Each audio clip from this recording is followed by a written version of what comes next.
ডিম ও আলু দিয়ে লাল লাল ঝোল খেতে কার না ভালো লাগে। তাই আজ নিয়ে এলাম একটু অন্যরকম ভাবে তৈরি করা ডিম ও আলু দিয়ে লাল লাল ঝোল।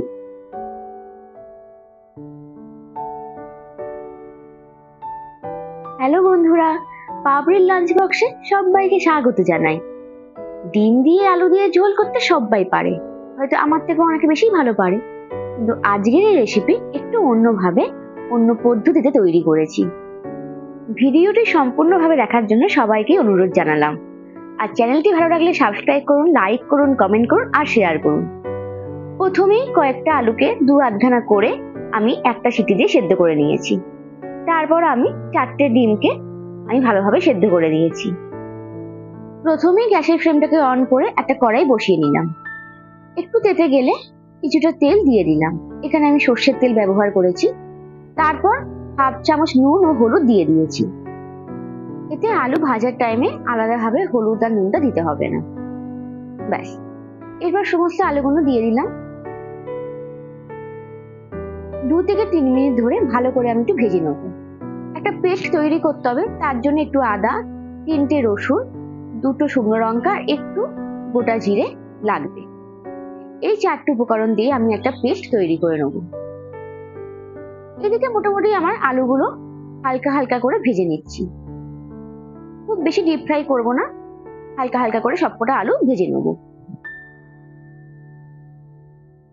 আলুগুলো ভাজা হয়ে গেলে একটা পাত্রে আমি তুলে রাখছি। এরপর যেটুকু তেল আছে সেই তেলে আমি বাকি ডিমগুলো ভেজে নেব। ডিমগুলো ভাজার আগে একটা কাঁটা চামচ দিয়ে একটু সিদ্ধ করে নিলাম, নুন হলুদ বা মশলাটা সবটাই যেন ডিমের মধ্যে ঢোকে। একটু নুন দিয়ে দিলাম আর একটু গুঁড়ো লঙ্কা দিয়ে দিলাম।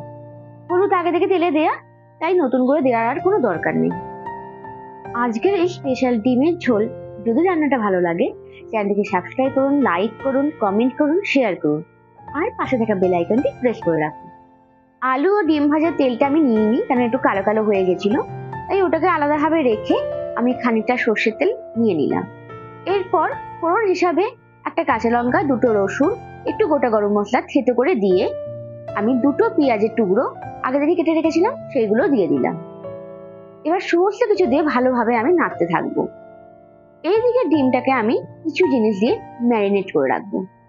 সেখানে আমার লাগবে 2 চামচ টক দই, আর তার সাথে হাফ চামচের মতো গোলমরিচ গুঁড়ো, আর তার সাথে ঘরে তৈরি করা গরম মশলা গুঁড়ো খানিকটা দিয়ে দিলাম।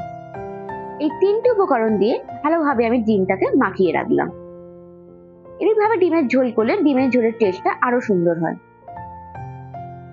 পেঁয়াজটা মোটামুটি আমি ভেজে নিচ্ছি। তার সাথে দিলাম খানিকটা কাশ্মীরি লঙ্কা গুঁড়ো আর আগে থেকে কেটে রাখা 2টো টমেটোর টুকরো। কাশ্মীরি লঙ্কা গুঁড়ো তেলের মধ্যে দিয়ে দিলে তার রংটা খুব ভালো হয়, তাই আগেই দিয়ে দিয়েছি। আর টমেটো থেকেও একটা রং হয়, তার জন্য টমেটো আর কাশ্মীরি লঙ্কা গুঁড়ো একসাথে দিলে রংটা আলাদাভাবে বেশি পরিমাণে লাল হয়। আর দিলাম আগে থেকে পেস্ট করে রাখা 3 থেকে 4 চামচের মতো আদা বাটা। এরপর একটু একটু জল দিয়ে আমি ভালোভাবে মশলাটা কষতে থাকবো। এরপর আমি দিলাম 2 চামচের মতো হলুদ গুঁড়ো, 2 চামচ জিরে গুঁড়ো আর 1 চামচ ধনে গুঁড়ো, আর দিয়ে দেবো পরিমাণ মতো নুন। আলু ভাজার টাইমে নুন দেয়া আছে, আমি সেদ্ধর টাইমে একটু হালকা নুন দিয়ে দিয়েছিলাম, তাই পরিমাণ মতো আপনারা নুনটা দেবেন। আমি এখানে ছোট চামচের 1 চামচ নুন দিলাম। এই সময় আমি গ্যাসের ফ্লেমটা মিডিয়ামে রাখবো।